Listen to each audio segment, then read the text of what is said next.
Assalamualaikum warahmatullahi wabarakatuh. Selamat sore, Dr. Cynthia. Sebelumnya, terima kasih telah menyempatkan waktunya untuk saya wawancarai pada hari ini. Ini adalah hal yang berkesan karena saya dapat mewawancari Dr. Cynthia di sela-sela kesibukan. Izinkan saya memperkenalkan diri, saya calon mahasiswa kedokteran dari Institut Pertanian Bogor angkatan 61, dan di sini bersama saya Dr. Dian Cynthia. Boleh, silahkan memperkenalkan diri, Dok. Selamat sore. Sebelumnya terima kasih atas kesempatannya, Kirina. Perkenalkan, saya Dr. Dian Cynthia Maulani. Saat ini bekerja di salah satu rumah sakit di Bekasi. Saya bekerja di bagian instalasi gawat darurat. Baiklah, selanjutnya izinkan saya masuk ke sesi wawancara. Pertanyaan pertama, sudah berapa lama dokter mengabdi di rumah sakit yang sekarang dokter? Kurang lebih aku sudah 1,5 tahun ya di rumah sakit yang sekarang. Sebelumnya aku internship juga di rumah sakit di Banten, salah satu rumah sakit di Banten, itu sekitar 1 tahun. Jadi kurang lebih setelah lulus pendidikan aku sudah bekerja 2,5 tahun. Baik, untuk tantangan apa saja sih yang dokter alami selama melayani masyarakat di daerah? Tantangannya memang lumayan banyak ya, cuman yang paling aku highlight adalah yang pertama, jika aku bertemu kasus-kasus yang lumayan kompleks. Artinya kasus ini tidak hanya pada satu cabang ilmu, tapi ada beberapa cabang ilmu yang harus ikut turut menangani kasus tersebut gitu. Contohnya misalnya pasien-pasien dengan gagal jantung itu biasanya juga ada masalah di bagian paru-paru atau di bagian ginjal, atau dari metabolisme tubuhnya ya, artinya gula darah yang tinggi. Itu biasanya itu menjadi satu tantangan saat aku bekerja di instansi gawat darurat. Nah, tantangan lainnya adalah untuk mengedukasi pasien ya atau masyarakat terkait dengan penyakitnya. Ada beberapa pasien itu sering banget aku temuin sulit mengedukasi untuk berhenti merokok, karena banyak pasien datang ke instansi gawat darurat itu dia mengalami sesak nafas. Nah, saat kita gali pasiennya punya riwayat merokok yang lama, dan saat kita berikan edukasi itu pasien sih iya ya, tapi pada kenyataannya sering tuh ketemu pasiennya bolak-balik IGD karena keluhan yang sama. Oke, bagaimana dokter mengatasi tantangan tersebut selama di diri?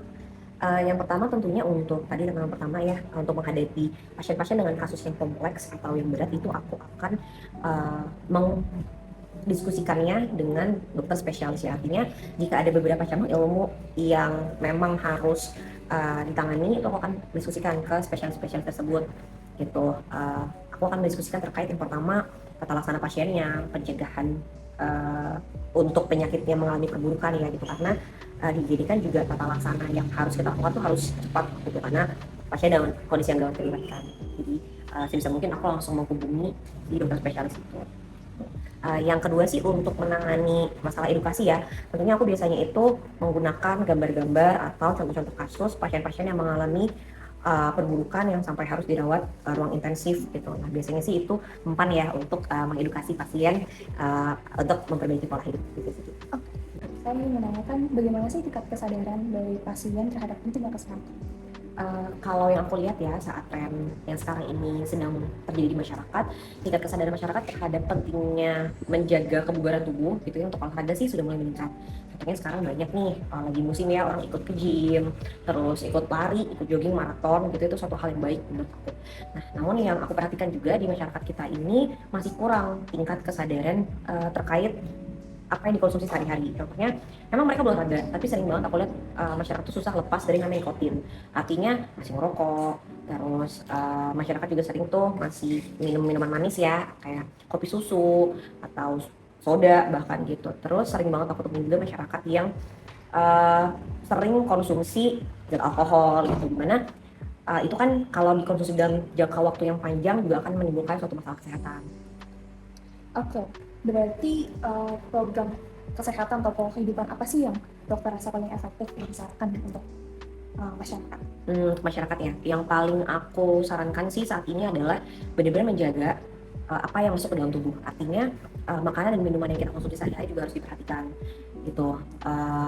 Makanan yang terlalu manis itu juga nggak baik ya, minuman yang terlalu manis gitu. Atau pada saat ini tuh sering banget juga trennya orang dengan gangguan lambung. Nah, itu juga harus diperhatikan tuh, makanan-makanan dikonsumsi apakah pedas, asam, dan lain-lain gitu. Jadi selain fokus sama perubahan pola hidup dari segi kebugaran fisik gitu ya, tapi kita harus juga memperhatikan konsumsi makanan dan minuman yang kita biarkan masuk ke dalam tubuh.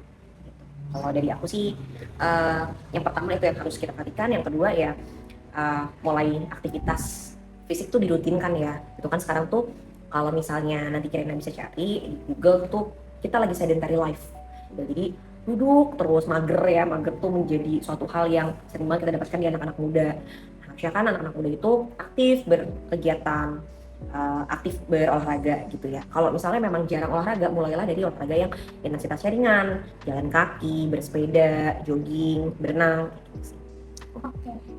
Oke, selanjutnya izinkan saya ingin bertanya seputar studi pada saat mahasiswa dokter. Oke, apa sih keterampilan non akademik yang menurut dokter penting bagi mahasiswa dokter? Keterampilan non akademik yang menurutku sangat penting ya, itu adalah salah satunya skill komunikasi. Jadi kemampuan komunikasi kita itu harus benar-benar diasah, karena sehari-hari nantinya saat menjadi seorang dokter, kamu harus bisa mengedukasi pasien terkait yang pertama, sakitnya apa, kedua pengobatannya apa, gimana, yang ketiga pencegahannya agar penyakitnya tidak menjadi perburukan, atau pencegahan untuk tidak terulang penyakitnya itu gimana. Jadi menurut aku sangat penting sih skill komunikasi itu. Jadi itu harus kita asah dari awal. Betul, sangat harus biasa. Oke, selanjutnya bagaimana sih cara dokter menghadapi tekanan dan jadwal yang padat selama studi? Cara aku menangani tekanan dan jadwal yang padat sih, syukurnya ya aku dipertemukan juga dengan teman-teman yang sangat suportif gitu. Jadi caraku adalah mendekatkan diri dengan orang-orang yang punya visi misi yang sama, dengan yang mampu mendukung dan memotivasi aku selama studi aku. Jadi aku juga kebetulan tergabung di organisasi KIMSA namanya. Nah, itu adalah suatu organisasi yang benar-benar memusatkan pada aktivitas mahasiswa. Jadi kegiatan yang kita lakukan itu seringkali terjun ke masyarakat, seringkali kumpul bareng masyarakat. Jadi itu akan meningkatkan motivasi aku sih sebagai seorang mahasiswa kedokteran ya. Ya, jadi kita perlu di dalam suatu lingkungan yang baik ya. Betul. Karena yang aku rasakan itu saat aku berkumpul dengan orang-orang yang punya visi misi yang sama, yang punya semangat belajar yang sama, aku jadi ikut semangat juga. Dan rasanya menghadapi tekanan itu nggak sendirian ya. Jadi kita bisa berbagi keluh kesah kita dan tekanan yang kita hadapi. Oke, baiklah. Terima kasih Dr. Cynthia atas waktu dan kesempatannya saya wawancari pada hari ini. Semoga ilmu dan saran dari Dr. Cynthia dapat saya terapkan dan saya akan menjadi lebih baik ke depan. Terima kasih juga Kirina atas kesempatannya. Semoga apa yang aku sampaikan tadi juga bermanfaat dan bisa motivasi Kirina selama studi. Saya tutup wawancara ini dengan Assalamualaikum warahmatullahi wabarakatuh. Waalaikumsalam warahmatullahi wabarakatuh.